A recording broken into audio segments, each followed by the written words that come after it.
Okay, so now for our dish, we're going to prep the cauliflower. So cauliflower can be a little intimidating for people sometimes, I feel like, so I cut one in half so you can kind of see what we're working with, because cauliflower has a lot of great nutritional benefits. It also is very versatile. You can do a lot of things with it, but people don't want to use the ingredient because they're not really sure what to do with it from this stage, right?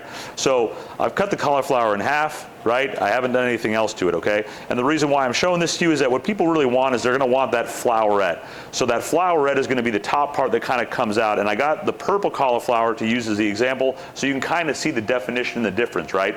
All white cauliflower, while easier to find and just as tasty, will not help us kind of understand what we're working with here. So what I'm gonna do here is I'm gonna just kind of take my hand, I'm gonna pull off some of these leaf, okay?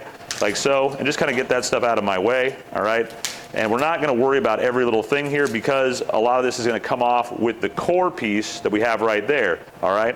So once we kind of have some of that leaf out of the way, what I'm gonna do is I'm gonna take my knife and I'll kind of flip it upside down like so you can see. I'm just gonna have my knife kind of follow along where the flowerette stem starts to open up, okay? So I'm not gonna cut a lot of it here because I don't wanna cut all the way through all the good cauliflower, right? But I wanna kind of work it around like so, okay? And I'm just gonna move that stuff out of the way with my knife. And so what I should have accomplished here, you can kind of see from that angle, is that I have a nice line that I can almost go straight down to get the cauliflower flowerets off there, okay? So from here, we're just gonna cut kind of straight down, again, using the tip of my knife, run it nice and easy, okay? Like that. Nice and easy, huh? And then right here too, okay? So then what we have left over here on our board is we have all the kind of pieces of the cauliflower that we'd like to use. And then once you have that stage done, you can figure out how big do I want it. And usually when I do this, I'm gonna kind of just naturally let my hand break it apart, because when you're cooking with vegetables, a couple things to think about, right? You want to make sure that you're cooking something that's kind of bite-sized, because people don't want to necessarily use a fork and a knife to eat their vegetables. So I'm looking at what can I fit in my mouth, and I'm going to break it up about that size. The second thing you got to remember is that it's going to want to cook all together. So if pieces are big and other pieces are small, you're going to have pieces that are undercooked and pieces that are overcooked.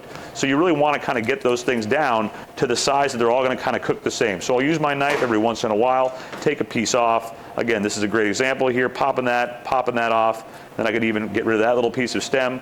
And so what I have right here is really good usable cauliflower. And so when we go through all of this, right, we have the nice look, and again with that purple, really nice to use because it's going to really show up, okay? So take that piece off and again break it down, perfect like that, and so forth, okay? So you want to be able to utilize this stuff, especially seasonality-wise, or if you want to do something a little bit different at your house, right?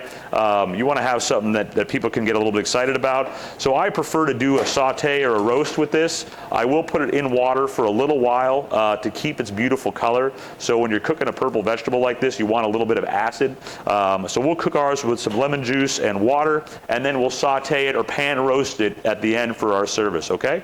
So that's how we're going to prep our cauliflower. So we take all this off to the side, like so, all right, and get all those yummy pieces to feed a couple of people, right? All right, so now we got to get our cauliflower ready. Now we chose that purple cauliflower because, like I said, it looks beautiful.